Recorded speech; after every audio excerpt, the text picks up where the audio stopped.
नमः शिवाय प्रिय दर्शकों, धनु राशि की बात होगी और धनु राशि वालों के लिए 30 दिन बहुत कुछ बदलाव लाने वाले हैं। दिशा और दशा दोनों परिवर्तित करने वाले हैं। बहुत कुछ होने वाला है। आपका सूर्य, आपका मंगल यानी कि राजा, सेनापति सब कुछ बदल रहे हैं इस महीने। बहुत कुछ होगा। आपके बिज़नेस को लेकर के चर्चा करेंगे, आपके स्वास्थ्य को लेकर के चर्चा करेंगे, आपके जॉब को लेकर के चर्चा करेंगे, आपके वैवाहिक जीवन को लेकर के चर्चा करेंगे, बिज़नेस पार्टनर को लेकर के चर्चा होगी। चर्चा तो बच्चों के माध्यम से किसी प्रकार का कोई मंगली कार्य हो रहा है, नहीं हो रहा है इस महीने, इस पर भी चर्चा होगी। बच्चे पढ़ाई-लिखाई कर रहे हैं और जो पढ़ने वाले विद्यार्थी हैं, उनके लिए समय कैसा रहने वाला है, आपका निजी जीवन भी कैसा रहेगा, इस पर भी चर्चा करेंगे। रोग, व्याधि, शत्रु इत्यादि कैसे रहेंगे, सभी विषयों पर हम चर्चा करेंगे। लेकिन उससे पहले एक छोटा-सा एक सुभाषित।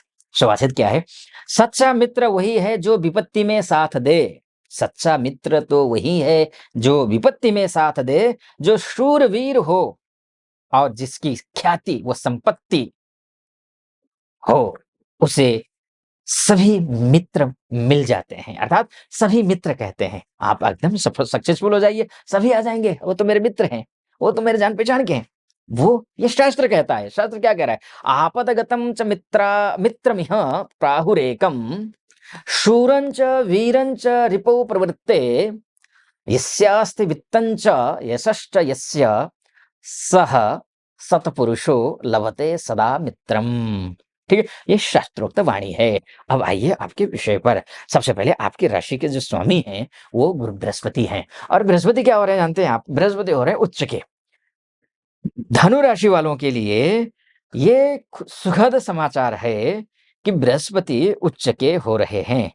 लेकिन थोड़ी-सी सावधानी भी बरतनी पड़ेगी। सब कुछ हासिल हो रहा है लेकिन इस ये 18 अक्टूबर के बाद हो रहा है। ये सब कुछ कब हो रहा है? 18 अक्टूबर के बाद हो रहा है। लेकिन 18 अक्टूबर से पहले की क्या स्थिति है, ये मैं पहले बता देता हूँ। 18 अक्टूबर से पहले स्थिति ये है कि आपका सूर्य भाग्येश होकर के केंद्रस्थ है 17 अक्टूबर तक। और भाग्यम फलते सर्वत्र न च विद्या न च पौरुषम, इस ब्रह्मांड का राजा ग्रह सूर्य जिसकी जो कि जो है ना शासन से हो, प्रशासन से हो, पॉलिटिक्स से हो, एडमिनिस्ट्रेशन से हो या फिर किसी भी पोजीशन पे हो आप, उस पोजीशन पे जो शीर्षस्थ आसीन अगर आप हैं, ये जरूरी नहीं है कि बड़ी मल्टीनेशनल कंपनी हो उसी के शीर्षस्थ पद पर आसीन हो आप। वो छोटी सी कंपनी है लेकिन उच्च पद पर विराजमान है, तब भी ये सूर्य वहां पर एक्टिव होते हैं और आपका भाग्य एक्टिव होगा। 17 अक्टूबर से पहले पहले कुछ अच्छा अचीव करते हुए दिखाई दे रहे हैं। अगर आपके लग्न कुंडली में अर्थात date of birth, time of birth और प्लेस ऑफ बर्थ के हिसाब से जो आपकी कुंडली बनी होगी, उस कुंडली में सूर्य ठीक ठाक स्थिति में हो, तो मैं ये भरोसे से कह रहा हूं, ये समय आपका है, आपके लिए बहुत अच्छा है, बहुत शानदार समय है। सूर्य की दृष्टि सीधे जो है ना चतुर्थ भाव में है। माता जी की तबीयत का ख्याल रखिएगा। ओवर कॉन्फिडेंट होकर के मित्रों के साथ में दुर्व्यवहार मत करिएगा। मित्रों को कमजोर समझने की कोशिश मत करिए। मित्रों को नजरअंदाज करने की कोशिश भी मत समझिए। अपनों को नजरअंदाज करने की कोशिश मत करिए। परिवार को नजरअंदाज करने की भी कोशिश मत करिए। अन्यथा सूर्य हैं, राजा हैं, थोड़ा अभिमानी होते हैं। अभिमानवश होता क्या है कि अपनों को ही खो देते हैं। चाहे कोई भी हो, चाहे अपने हो, चाहे प्रोफेशनल लाइफ में बॉस हो, कलीग हो, कुछ भी हो, ओवर कॉन्फिडेंट ले डूबता है। नहीं तो सूर्य दशमस्त सूर्य जो होते हैं वो दिग्पति हो जाते हैं। दिग्पति मतलब चारों दिशाओं में परचम फहरा देते हैं। ओवर कॉन्फिडेंट मत होना। उसके लिए एक उपाय बताता हूँ। वो उपाय ये है कि आपको सूर्य को अर्घ्य देना है। ओम घृणिः सूर्याय नमः, इस मंत्र का जप करते हुए एक तांबे के लोटे में जल लीजिए। थोड़ी सी रोली डालिए। अगर रोली नहीं डालना हो तो थोड़ी सी चीनी डाल दीजिए, या फिर चीनी भी नहीं डालना है, चीनी डालने से थोड़ी चींटियाँ आ जाती हैं, तो चलो आप चावल डाल दीजिए 2-3 दाने। साबुत चावल डाल करके आप ओम घृणिः सूर्याय नमः मंत्र का जाप करिए। ठीक है जी? और ये कर लेते हैं और आदित्य हृदय स्तोत्र का पाठ कर लेते हैं, तो मैं समझता हूँ कि आपका भाग्य चमक जाएगा। भाग्य चमक जाने के बाद बिज़नेस हो, व्यवसाय हो, कुछ भी हो, जिस किसी क्षेत्र में संघर्ष कर रहे हैं, उस संघर्ष से आप निकल जाएँगे। ये अच्छी बात है। लेकिन कहानी तो तब बदलेगी ना, 17 अक्टूबर के बाद क्या होगा? 17 अक्टूबर के बाद भाग्येश अच्छे स्थान पर तो पहुँचेंगे, लेकिन तुला राशि है, वहाँ पर तुला राशि में सूर्य नीच के होते हैं। नीचस्थ सूर्य ठीक नहीं होते हैं, भले ही एकादशस्थ हो जाएँ। एकादशस्थ होने के बाद जो नीचस्थ हैं, तो यानी कि जो 100% रिज़ल्ट मिलना चाहिए, उसमें कमी आ जाएगी। इसीलिए मैंने कहा उपाय करना आवश्यक है, और उपाय नहीं किया तो ध्यान रखिएगा। एक बात और मैं कहूँगा यहाँ पर कि उपाय की अक्सर आप लोगों की शिकायत रहती है कि आचार्य जी आप उपाय बता देते हैं, लेकिन उपाय की विधि और विधान हमें पता होता नहीं है। तो अब ऐसी स्थिति में क्या करें कि जिससे कि जो है ना विधि-विधान उल्टा हो जाता है। दरअसल अब वो भी भाग्येश का अगर उपाय कर रहे हो, अब भाग्य ही उल्टा हो जाए तो क्या होगा समझ लीजिए। इसीलिए मैंने एक यूट्यूब चैनल बनाया है, जिसका नाम है शास्त्रार्थ। नीचे डिस्क्रिप्शन में उसका लिंक मिल जाएगा। उसको क्लिक कीजिए, चैनल पर जाइए, सारे वीडियो अभी 6 5 6-7 ही वीडियो होंगे, ज़्यादा नहीं है। अभी नया चैनल है बिल्कुल, रोज़ अपलोड करूँगा, इसलिए चैनल को सब्सक्राइब भी कर दीजिएगा और बेल आइकन को क्लिक कर दीजिएगा, प्रेस कर दीजिएगा ताकि जो है ना आपके पास नोटिफ़िकेशन आए।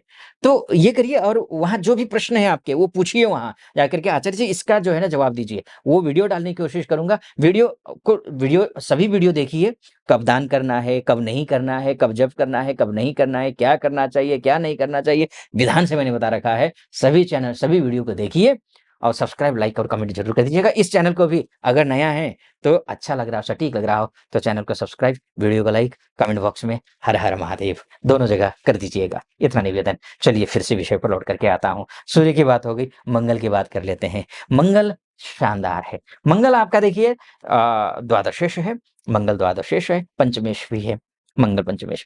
और अब ऐसे में क्या होगा, द्वादशेश मंगल यानी कि विदेश हाउस का मंगल जब अब जब जो है ना ये आकर के चर राशि में बैठ जाए तो क्या फल मिलेगा।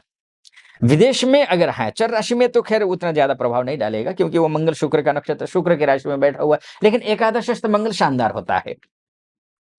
विदेश से संबंधित अगर आप हैं, कहीं कोई संघर्ष कर रहे हैं विदेश में या एमएनसी में काम करते हैं या विदेश जाना चाहते हैं या फिर विदेश से संबंध है किसी प्रकार का, तो आपके लिए ये लाभदायक है क्योंकि एकादशस्थ मंगल शुभ होता है। लेकिन ध्यान रखिएगा, सो अपॉर्चुनिटी पर भी इसकी नजर रहेगी क्योंकि ये द्वादशेष है। शास्त्र कहता है त्रिकेश अगर जिस भाव में बैठता है उस भाव को नुकसान पहुंचाता है। मंगल एकादशेष तो अच्छा होता है, लेकिन लेकिन धनु राशि वालों के लिए द्वादशेष होने की वजह से आपके सोर्स ऑफ इनकम को भी या फिर अपॉर्चुनिटी को भी जो है ना विघ्न बाधा डालने की कोशिश करेगा, फिर आप तक पहुंचाएगा। इसके लिए एफर्ट आपको अधिक करना पड़ेगा। जितना एफर्ट करेंगे उतना ही लाभ होगा।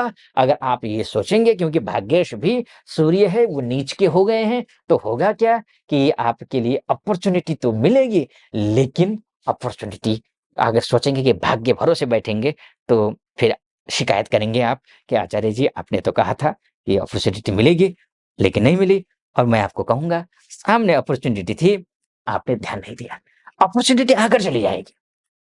बिल्कुल खुला रखना है, बिल्कुल सतर्क सजग रहना है, काम करना है, ठीक रहेगा। अच्छा मंगल की दृष्टि 5th हाउस में है, तो होगा क्या मंगल की दृष्टि 5th हाउस में होने से? होगा ये कि आपके आपके पर्सनल लाइफ में आपके ईगो के चलते दूरियां बढ़ सकती हैं। ये 27 अक्टूबर तक होगा। 27 अक्टूबर के बाद कोई चिंता की बात नहीं है। 27 अक्टूबर तक ये स्थिति है। अगर आप संतान प्राप्ति की प्रयास में लगे हुए हैं तो आपको थोड़ी सी सावधानी सजगता तो रखनी है, लेकिन ठीक है, कोई खराब नहीं है, अच्छा है, बढ़िया है, कोई कोई समस्या नहीं है। आ, लेकिन हाँ, अग्नि तत्व का ग्रह है। अग्नि तत्व के ग्रह से जब वो ज्यादा हैवी हो जाए, क्योंकि अति सर्वत्र वर्जयेत, अति नहीं होना चाहिए, तो आपको कंट्रोल करने के लिए हनुमान चालीसा का पाठ कर लीजिए, शुभ रहेगा। संतान की तरफ से सुखी है आप, संपन्न है आप। संतान की तरफ से कोई मांगलिक कार्य होता हुआ दिखाई दे रहा है। आपका बिजनेस अच्छा चल रहा है। आपका जो है नौकरी परिवर्तन इत्यादि का योग दिखाई दे रहा है। खासकर शीर्षस्थ पदों पर है। और उसके बाद भी शीर्षस्थ पद पर ही क्यों, अगर आप किसी भी लेवल पे जॉब कर रहे हो, शनि उत्तरा भाद्रपदा नक्षत्र में है। उत्तरा भाद्रपदा नक्षत्र अच्छा ही नक्षत्र है, खराब नक्षत्र नहीं है, शानदार है। ये मैंने मोटा मोटी तौर पर आपको बताने की कोशिश की है। वास्तव में आपकी कुंडली ही आपका डीएनए है। अगर आप अपनी कुंडली के बारे में चर्चा करना चाहते हैं, आप महिला हो या पुरुष हो, देश से देख रहे हो या विदेश से देख रहे हो, तो नीचे नंबर है, उस नंबर पे कॉल कीजिए, व्हाट्सएप कीजिए, मेरी टीम से बात कीजिए, अपॉइंटमेंट ले लीजिए। मैं स्वयं आपकी कुंडली का विश्लेषण करूंगा। सटीक लगा हो सब्सक्राइब, लाइक और कमेंट जरूर कर दीजिएगा। फिलहाल अनुमति दीजिए। ओम नमः शिवाय।